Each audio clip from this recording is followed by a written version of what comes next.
Bom dia, Dir.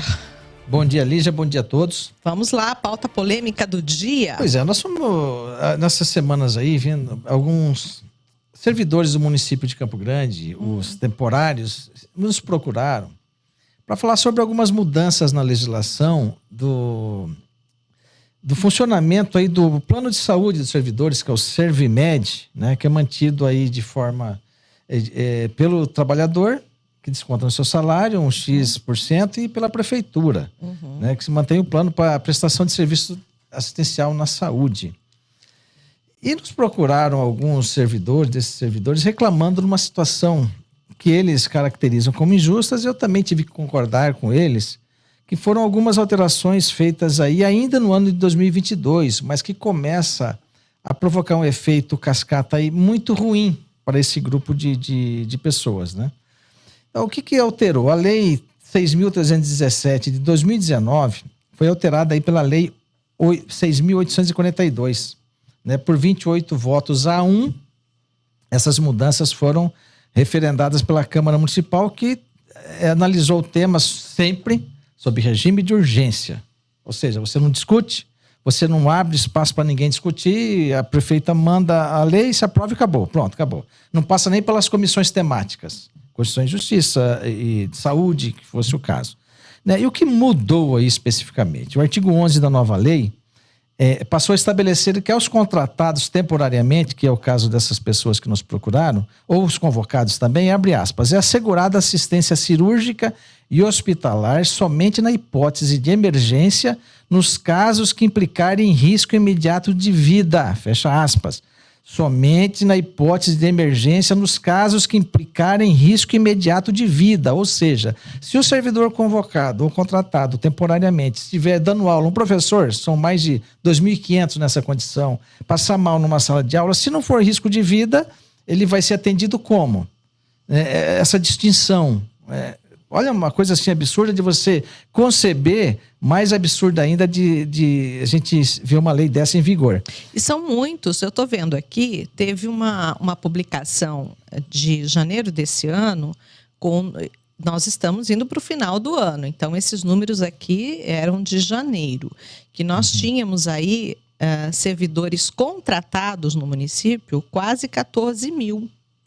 Mas eu acho que é por CPF, não é? Porque tem muito servidor... É por CPF. Isso, é porque tem muito servidor concursado que também recebe como temporariamente. É por CPF. Entendeu? Exato. É temporário. O número que a gente tem do Tribunal de Contas é metade, 7 mil e pouco, né? Porque tem essas situações. Aí chega ao total de inativos do município. Você viu como é elevado esse número.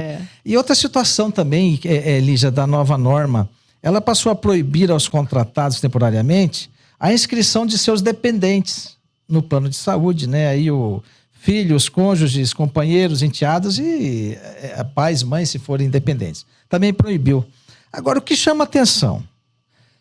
No serviço público existem 3 categorias. Vamos lá. Concursado, que é o efetivo, o temporário, que é o caso dos servidores, e os comissionados, que também são contratados por livre nomeação e livre exoneração. Agora, o interessante é que essa exclusão só atingiu os convocados temporariamente. Os comissionados permanecem com os mesmos direitos dos concursados. Ou seja, não faz o menor sentido. E lembrando que a situação entre um e outro é similar, mas não é idêntica. O contratado, geralmente você tem o contrato de trabalho com prazo certo. O comissionado, nem isso. Ele pode ser nomeado hoje e exonerado hoje mesmo ou amanhã. Ou retroativamente. Né? Então, não tem. Veja que uma lei que, eu não sei, beneficiou quem aí? Agora, por que a Câmara, então, aprovou uma situação dessa? Olha, nós tentamos entender, conversamos com alguns vereadores, qual que é a situação que ninguém quer se identificar, evidentemente. Porque na Câmara não existe o temporário, existe apenas os comissionados. Cada vereador tem direito a 15 assessores, fora os extras aí cedidos pela presidência, pela mesa da Câmara. E qual servidor vai querer trabalhar para o município se não tiver um plano de saúde? Se ele não tiver, alguém vai ter que bancar. E é verdade que o plano, a adesão ao Servimed é opcional, porque tem muito servidor comissionado que tem outros planos, né? Mas aos que precisam, esses não podem aderir. em função dessa lei, né? E ela vinha já esse viés excludente já vinha acontecendo nessa gestão, porque uma portaria já havia excluído esses servidores desse rol de beneficiados. Aí depois veio a lei para resolver essa situação. Agora vamos, para ilustrar mais, os dados do Tribunal de Contas referente a abril de 2022, quando veio à tona ali o escândalo das tais folhas secretas, que você deve se recordar. Professores... Sim, isso foi aqui pela CBN que começou. Exatamente. Né? Nós tivemos a denúncia ao vivo aqui do presidente da comissão da OAB, que veio aqui na época. Exatamente. E fez a denúncia. Foi aí que começou toda a investigação. E ainda tá correndo, né? Pois é. Mas o que os auditores levantaram na época? Professores eram 3.322, isso contratados, tá? Temporariamente. Assistente de educação infantil, 1.691. Auxiliar de manutenção, 767. Médicos, 768. E assistente educacional inclusivo, 606. Total aí, 7.154 servidores. A maioria deles na saúde e na educação, que são justamente as duas áreas onde mais se exige investimentos, né? E aí, gente, para concluir, Lígia, hoje, o que está acontecendo? Alguns servidores estão até chegando lá no INPCG, no Servimed, por exemplo, eu preciso fazer um exame, né? Esse você não pode, né? Na sua condição.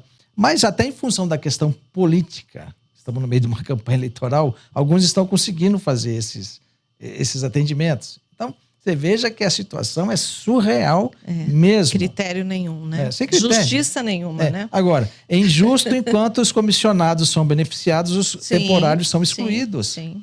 E qual é a justificativa da gestão pública para isso? Economizar.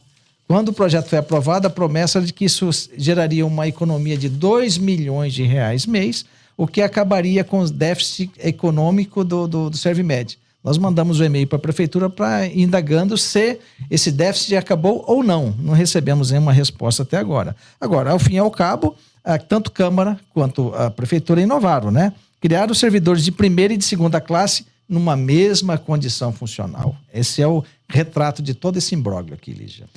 Muito bem, as informações que Edir trouxe aqui na coluna dele estarão logo mais no nosso portal RCN 67. Obrigada, Edir, um bom dia para você. Eu que agradeço, Lígia, e até quinta-feira.